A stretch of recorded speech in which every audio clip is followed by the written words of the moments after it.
Fresh back from discussions with President Obama in Washington, Gordon Brown was at the Low Carbon Industrial Summit in London today to talk to business leaders about the UK's priorities for taking advantage of the new low global carbon economy, currently estimated to be worth £3 trillion globally.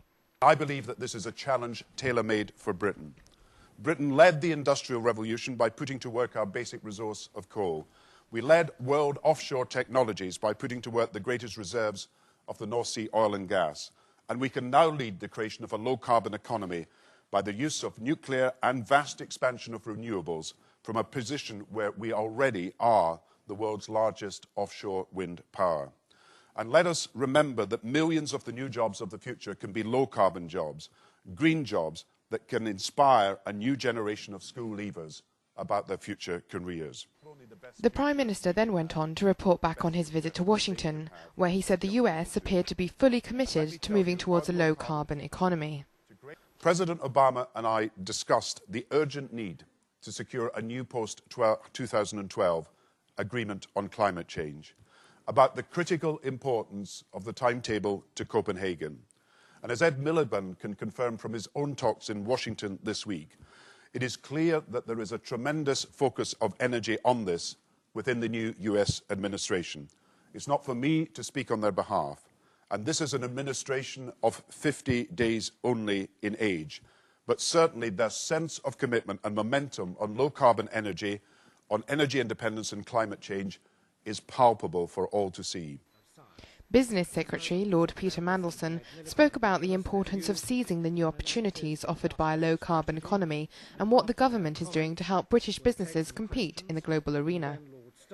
This is the next big growth story, not just for our country, but for all countries. It's our equivalent of the railways, and therefore the huge industrial revolution that is unfolding in converting our economy to low carbon is going to present huge business and employment opportunities, as well as enabling us to meet our climate change targets and to reduce our energy consumption and to make that both more efficient and less costly, which again business will benefit from. Now, what government has to do is to set the targets, create the markets, put the regulatory frameworks in place so that people have that certainty and predictability in the future. And when businesses see that, then their innovation and their investment will follow. Something that Climate Change Minister Ed Miliband echoed in outlining the 4 key areas of the government's low-carbon industrial strategy.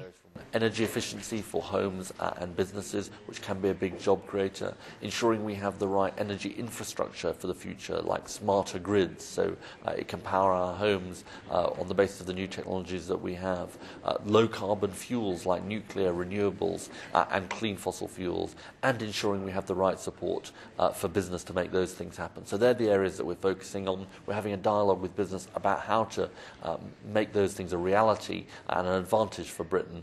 And that's the discussions we're having today.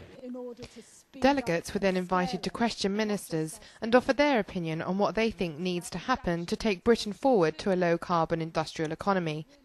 A timely summit ahead of the G20 in London next month, which suggests despite a global recession, climate change will remain high on the agenda. In terms of business opportunity, the money that could be saved through energy efficiency, but the key issue is awareness.